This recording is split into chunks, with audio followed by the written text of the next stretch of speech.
রংপুরে মশার উপদ্রব বাড়লেও মশক নিধনে কার্যকরী কোনো উদ্যোগ নিচ্ছে না স্থানীয় সিটি কর্পোরেশন। ফলে সামনের দিনগুলোতে ডেঙ্গু পরিস্থিতি মারাত্মক আকার ধারণ করতে পারে বলে আশঙ্কা প্রকাশ করেছে স্বাস্থ্য বিভাগ।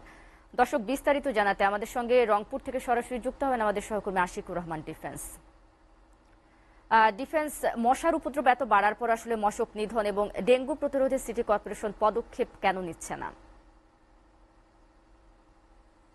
আপনি যেমনটি বলছিলেন, আসলে আমরা দেখছি, খেয়াল করছি যে এই মশার উপদ্রব দিন দিন বৃদ্ধি পাচ্ছে রংপুরে। সেই অর্থে যে মশক নিধনের সিটি কর্পোরেশনের যে ব্যবস্থা, সেই ব্যবস্থা একদমই অকার্যকর এখানে রয়েছে। বিশেষ করে এই পরিবর্তিত অবস্থায় সিটি কর্পোরেশনের মেয়র যখন অপসারিত হলেও কিন্তু সিটি কর্পোরেশনের একজন বিভাগীয় কমিশনারকে প্রশাসকের দায়িত্ব দেওয়া হয়েছিল এবং যারা কাউন্সিলর বৃন্দ রয়েছেন তাদের সমন্বয়ে এই মশক নিধনের যে তৎপরতা এটি কিন্তু অব্যাহত রাখার একটি কথা আমরা শুনেছিলাম।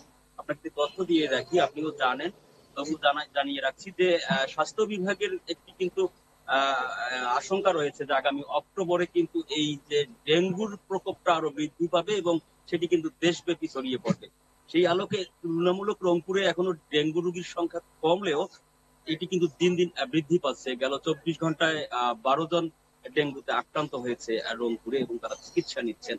ঠিক আমি রংপুরের এখন কামাল কাসনা এলাকায় রয়েছি। সেই কামাল কাসনা এলাকায় আমি দেখানোর চেষ্টা যদি করি যে আমার ডান থেকে যে ড্রেনেজ ব্যবস্থা রয়েছে, যে ড্রেন রয়েছে, সেই ড্রেনের মধ্যে কিন্তু অসংখ্য মশার লাভা রয়েছে।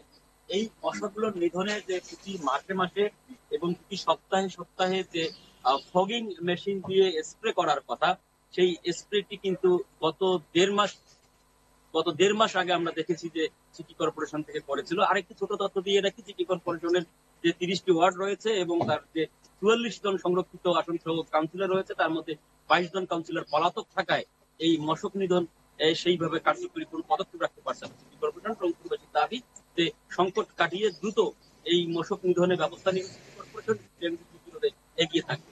এই ছিল রংপুরের ডেঙ্গু পরিস্থিতি সর্বশেষ।